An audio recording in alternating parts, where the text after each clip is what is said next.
You are listening to the Special Needs Mom podcast. This is Kara, your host, and I am so glad you're here.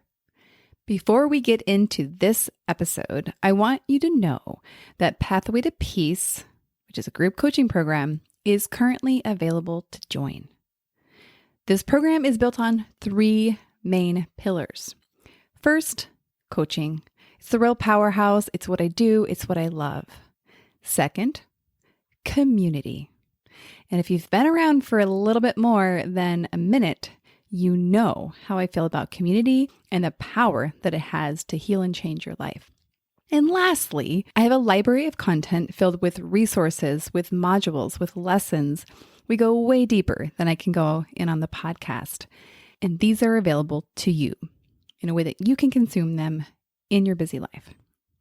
This program would be a good fit for you if you've stabilized past the point of initial diagnosis and find yourself spending a little bit more than you'd like to in overwhelm. And you can't imagine how, given all the things in your life, you can have any sort of peace ever again. Through the program, you will gain the gift of acceptance. You will do the work to recover your spark. You'll leave the program with the tools and the confidence that you have what you need to have joy and peace part of your life once again. So it's time to change it up. I know you've been saying yes to everybody, especially serving with all your heart and everything you have to your child. Now it's time to say yes to you. Find the link in the show notes to get more information and for next steps.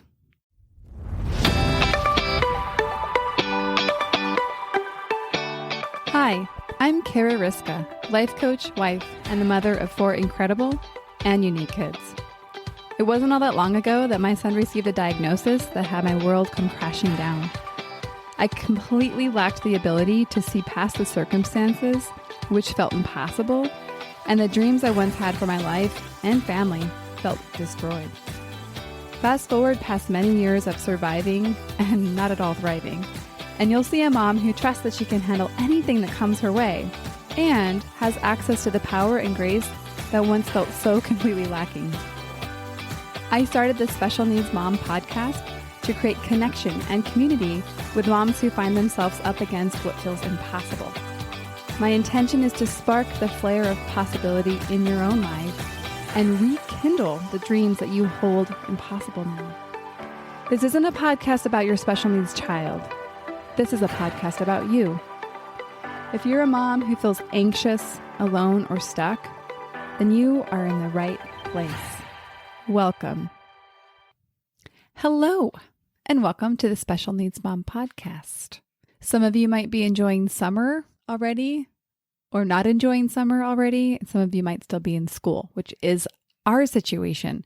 We generally get out a little later than most people around us, which has some pros and some cons. But today I want to give you a quick little life update and then talk to you a little bit about the episode today. So first off, as I reflected and kind of prepared for this episode, I was like, you know what? There's a lot of good going on. There's a lot of stability. And yet also, like, it's a very busy time of year. At the time I'm recording this, it's the end of May. It's my daughter's birthday. All the school things are happening. And, I'm really feeling the impact of having 4 kids. It's turning out to be a lot of work. Of course, it's on top of all of the things that we have for Levi regularly. And it seems like, his specialist appointments seem to come in waves, and we are kind of in the middle of one of those waves again. So doing that, let's call it this last couple months, I've been really focused on my personal restoration.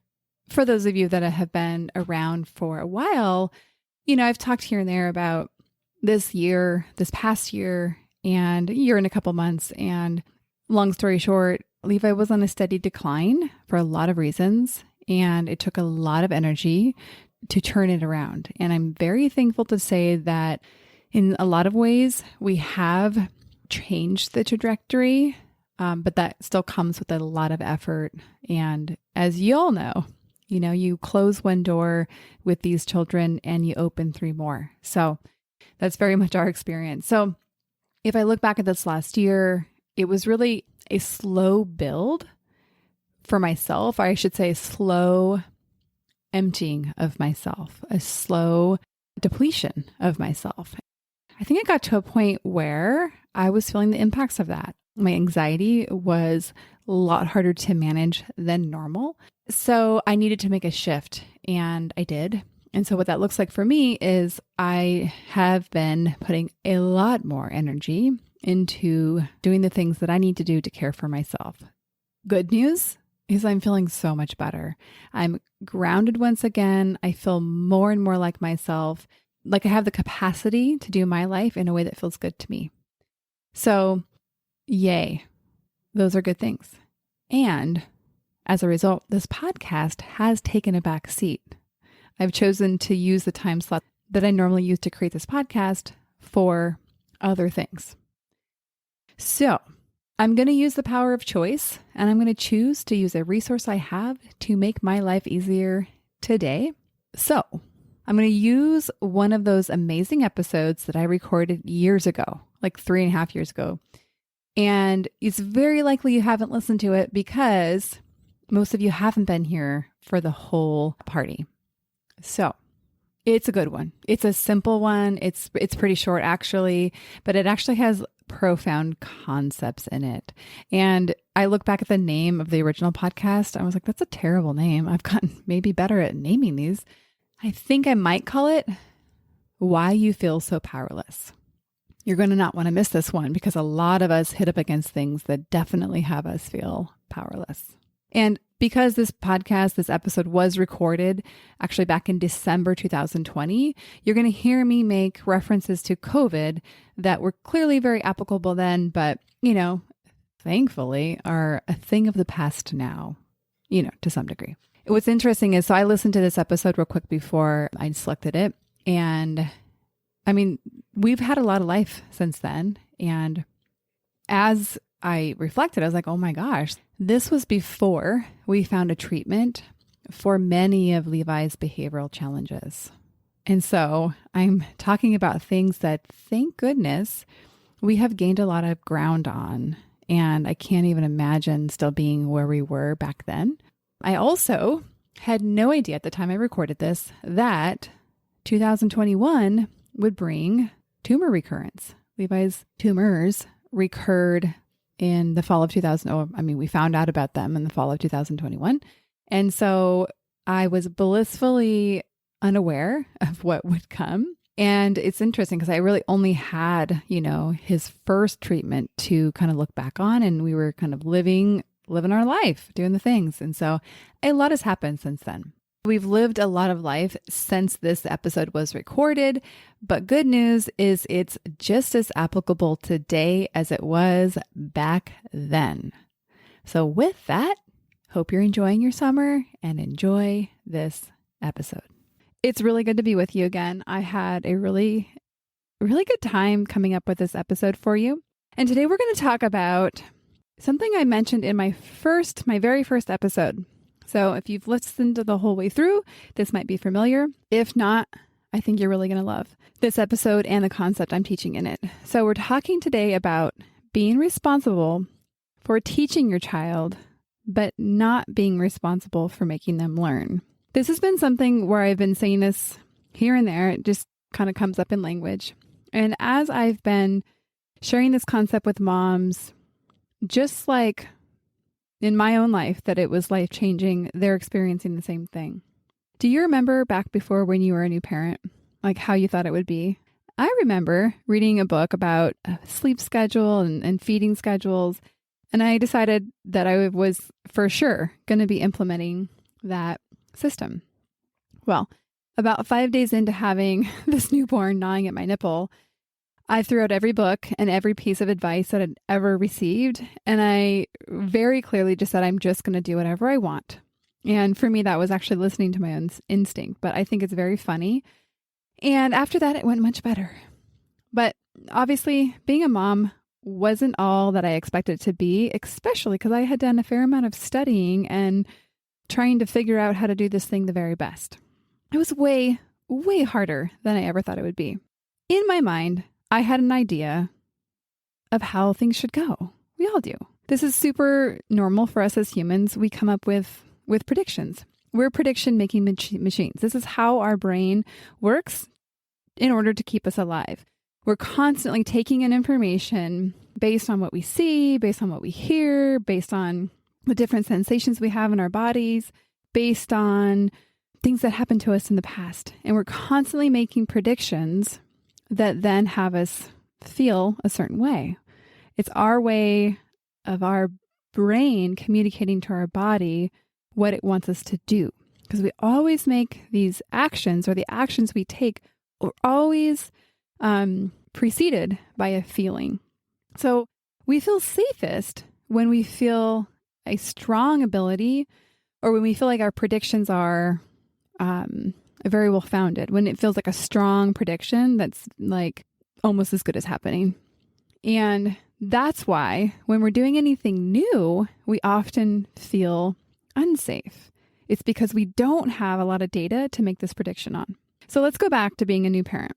You've never done this before, but because you've done a lot of other things successfully, you figure out how you think things should be. And then you go get to work on creating this little being. And part of this is coming up with values. These values are going to be the thing that kind of steers your teaching of this child. You're going to teach him wrong from right. You're going to teach her what you think is healthy. And of course, it's different for every family. My guess is that you have kind of a set of moral values that you call your own. In our family, we try to be caring, honest, trustworthy. We typically don't like to cuss as a family. We don't like to name call. We don't steal. We don't harm other people's property. I mean, this is just the basic stuff, right? I mean, I'm sure I can go on and come up with a beautiful value statement. But in general, we try to be healthy. We treat our bodies as vessels, and we nourish them with food and exercise. And this is just a quick snapshot of things that are important to myself and my husband, especially as we raise our children. So whatever values you have, you obviously perceive them as important for many reasons. But one of them is that we believe that these values allow us to be safe and to remain part of our social tribe. It's likely that if you examine the communities that you feel closest to, that you're going to have a similar set of values to them. Think about your church or school community, for instance, or even just among your extended family. When we fall outside of these social norms, we perceive that as very dangerous. So why am I telling you all this? Because this comes into play when our children's behavior or actions doesn't align with our own values. We start to freak out. And a lot of times when we freak out, we start to get really controlling. We don't think we're controlling, though. We think we're just teaching them better. And when that control, or when we exercise kind of everything that we have, doesn't work, it makes us feel even more out of control, because now we have nothing else to lean on. We have given it all. And here's the truth. You can show up in a way as a parent that is pristine, that is perfect, that is model level of what would be considered parenting at its finest. And your child still may not learn, and your child still may not do what is right. Here's the fallacy. We operate in a way that says, if I'm a good parent, my child will learn and do what is right. And of course, when I say right, I mean whatever it is that you've decided is your value. So we know this fallacy is not actually how it works. We know this because we model eating our vegetables, and we all know that our kids don't always eat their vegetables. They still might refuse. And to varying degrees, we're okay with this. In my house, my husband and I have a little joke about how many different meals for kids are consistent of carbs and cheese, mac and cheese, grilled cheese, quesadilla. It's basically like the two main food groups of my younger children. I mean, I'm joking about this. It's not ideal. I get that, but it's also something that I'm thinking they're going to be okay. They're going to be okay, because eventually they're going to start to eat vegetables, and I've just decided it's not my biggest problem. But in situations that we think are a little bit more threatening, which, back to, remember, we talked about when we think we're going to be socially excommunicated from our tribe because of our children's not aligning with the values, we start to lose patience with our child's not learning. So if we believe, for instance, that stealing, cussing, hitting, and yelling are not okay, and we would say that our tribe, our people, our community would also say the same thing, when our children exhibit these behaviors, we quickly feel that something is really not okay. This is where letting go of this responsibility that we have is critical. And what I mean by letting go of the responsibility is recognizing that you can show up as an amazing parent and the child still may not do what you're asking them to do. It actually has no reflection on you. We think it does.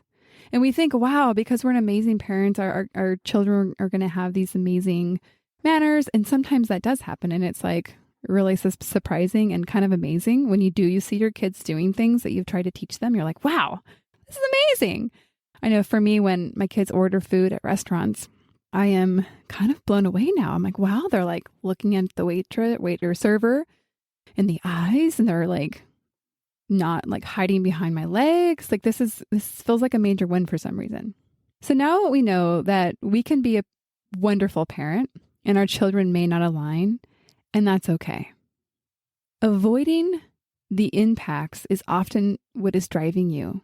So we think that what's going to happen when our children doesn't fall in line is that we're afraid of people's judgments. We're afraid of what people will think of us. We're afraid of what people may say about us. We're afraid that people might think we're a really bad parent because our children is having this behavior. And that's okay. Just acknowledge that what I want you to recognize. It's totally okay for you to acknowledge what's happening for you. That you're feeling insecure because you're afraid of judgment. That you're feeling threatened because of your child's behavior. We feel powerless when we think that this acceptance, the feeling safe or even feeling in control of our own lives, comes from outside of us. So from the examples I've given, we think it comes from other people thinking we're a good parent or not judging us for what our children are doing. We think that that's what makes us feel safe and in control. We think our children have to act okay for us to be okay.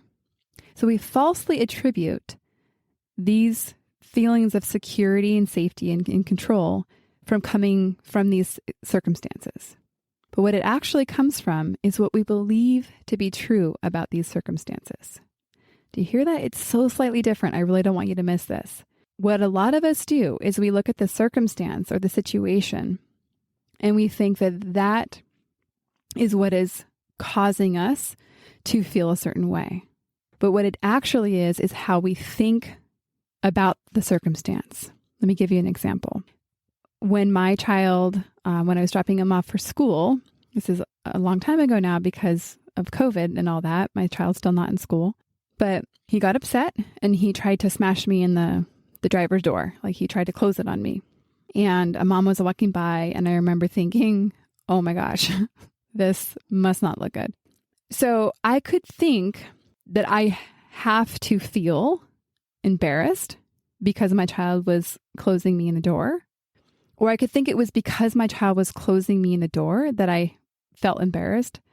But it actually was me thinking my child should not be closing me in the door that had me feel embarrassed.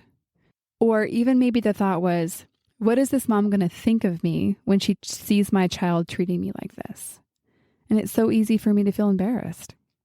And so you see how it wasn't the actual act of my child closing me in the door, but it was actually how I was thinking about it. So that's very slight distinguishment, but it's really important. And so like I mentioned, my child happens to be one who steals and cusses and hits and breaks things and closes me in the door. And early in my mom years, I felt responsible for this. I would feel so powerless. I'd get calls from the school and I would just be so confused at what I was supposed to do because I clearly couldn't stop it. Everything I was trying was not working. It was horrible. And that's when I learned to separate how I show up in the world from how my child shows up. I am responsible for being the mom who I want to be. I can fully do this no matter what. And that feels so good for me. I'm responsible and able to be the mom who loves her child unconditionally, who will never stop teaching and advocating and forgiving. And I'm responsible not for what my child learns. He may never stop stealing. He may never stop closing me in the door. He also may never tell the truth. That's okay. I'll experience the social consequences of all of those things with him. And when I say that's okay, it's not necessarily giving permission to be like, oh, that's okay. We can all just do whatever we want. There's no consequences. No, it's accepting the consequences and saying, okay, like, yeah, not everybody is going to respond in ways that we would like when those things happen. And we can't control that. And so we actually get to acknowledge the impact of our choices. There is just so much power in letting go of trying to control him and recognizing I can control myself. Knowing this and accepting it may not instantaneously make you feel better. I want to give you a warning on that. You may have a lot of unpleasant feelings to process between where you are now and where you want to be. And that's totally okay too. And that's all I have for you guys today. I hope you've enjoyed this episode. I thoroughly, like I said, enjoyed creating it for you. And I know it was maybe a little bit therapeutic for myself as I processed some of the times of my life before I had some of the tools that I have. And I'll see you in the next episode. One more thing before we officially wrap up this show. Sometimes when I'm listening to podcasts, I have the experience of wanting more. I'm listening at the very end thinking, I sure wish that episode didn't end. I invite you, if you feel in any way the same way, I invite you to the Special Needs Mom podcast community, which is a free group that I host on Facebook, where we as a community of fellow moms who listen to this podcast and are experiencing life in similar shoes, get to talk to one another, get to share stories, get to actually interact. I hope you'll consider joining. See you over there.